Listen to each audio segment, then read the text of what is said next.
अध्याय 19। वह यरीहो में प्रवेश करने जा रहा था। वहाँ जक्कई नामक एक मनुष्य था जो चुंगी लेने वालों का सरदार था और धनी था। वह यीशु को देखना चाहता था कि वह कौन सा है, परंतु भीड़ के कारण देख ना सकता था क्योंकि वह नाटा था। तब उसको देखने के लिए वह आगे दौड़कर एक गुलर के पेड़ पर चढ़ गया, क्योंकि यीशु उसी मार्ग से जाने वाला था। जब यीशु उस जगह पहुंचा तो ऊपर दृष्टि करके उससे कहा, हे जक्कई, झट उतर आ, क्योंकि आज मुझे तेरे घर में रहना अवश्य है।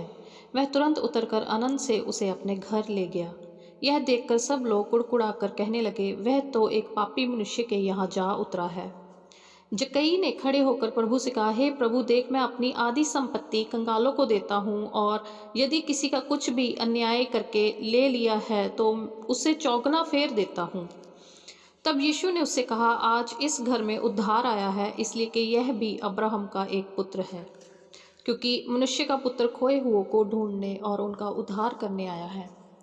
जब वे ये बातें सुन रहे थे तो उसने एक दृष्टांत कहा, इसलिए कि वह यरूशलेम के निकट था और वे समझते थे कि परमेश्वर का राज्य अभी प्रकट होने वाला है।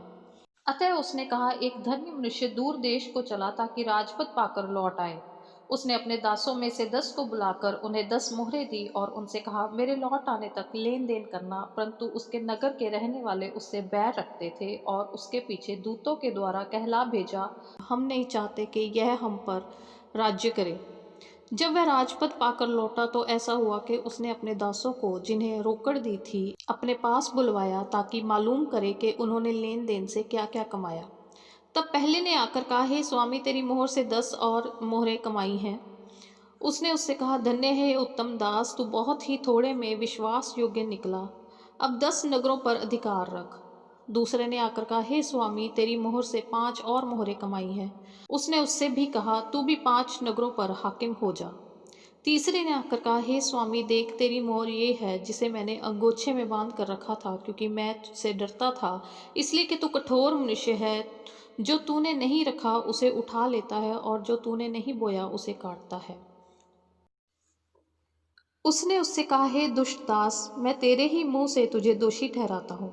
तू मुझे जानता था कि कठोर मनुष्य हूँ। जो मैंने नहीं रखा उसे उठा लेता, और जो मैंने नहीं बोया उसे काटता हूँ। तो तूने मेरे रुपए सराफों के पास क्यों नहीं रख दिए कि मैं आकर ब्याज समेत ले लेता?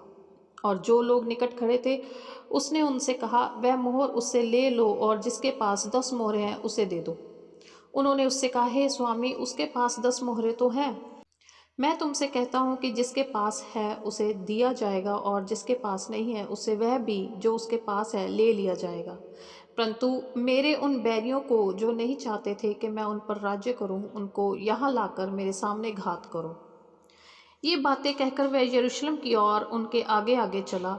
जब वह जैतून नामक पहाड़ पर बैतफगे और बैतनिय्याह के पास पहुंचा तो उसने अपने चेलों में से 2 को यह कह के भेजा, सामने के गांव में जाओ, और उसमें पहुंचते ही एक गधी का बच्चा, जिस पर कभी कोई सवार नहीं हुआ, बंधा हुआ तुम्हें मिलेगा, उसे खोल कर ले आओ। यदि कोई तुम में से पूछे कि क्यों खोलते हो, तो यह कह देना कि प्रभु को इसका प्रयोजन है। जो भेजे गए थे उन्होंने जाकर जैसा उसने उनसे कहा था वैसा ही पाया। जब वे गधे के बच्चे को खोल रहे थे तो उसके मालिकों ने उनसे पूछा, इस बच्चे को क्यों खोलते हो? उन्होंने कहा, प्रभु को इसका प्रयोजन है। वे उसको यीशु के पास लाए और अपने कपड़े उस बच्चे पर डालकर यीशु को उस पर बैठा दिया। जब वह जा रहा था तो वह अपने कपड़े मार्ग में बिछाते जाते थे। निकट आते हुए जब वह जैतून पहाड़ की ढलान पर पहुंचा तो चेलों की सारी मंडली उन सब सामर्थ के कामों के कारण जो उन्होंने देखे थे आनंदित होकर बड़े शब्द से परमेश्वर की स्तुति करने लगी। धन्य है वह राजा जो प्रभु के नाम से आता है, स्वर्ग में शांति और आकाश मंडल में महिमा हो। तब भीड़ में से कुछ फरीसी उससे कहने लगे, हे गुरु, अपने चेलों को डांट। उसने उत्तर दिया, मैं तुमसे कहता हूँ, यदि ये चुप रहे तो पत्थर चिल्ला उठेंगे। जब वह निकट आया तो नगर को देखकर उस पर रोया और कहा, क्या ही भला होता कि तू ही इसी दिन में कुशल की बातें जानता, परंतु अब वे तेरी आंखों से छिप गई हैं। क्योंकि वे दिन तुझ पर आएंगे कि तेरे बैरी मोर्चा बांधकर तुझे घेर लेंगे और चारों ओर से तुझे दबाएंगे, और तुझे और तेरे बालकों को जो तुझ में है मिट्टी में मिलाएंगे, और तुझ में पत्थर पर पत्थर भी न छोड़ेंगे, क्योंकि तूने उस अवसर को जब तुझ पर कृपा दृष्टि की गई ना पहचाना।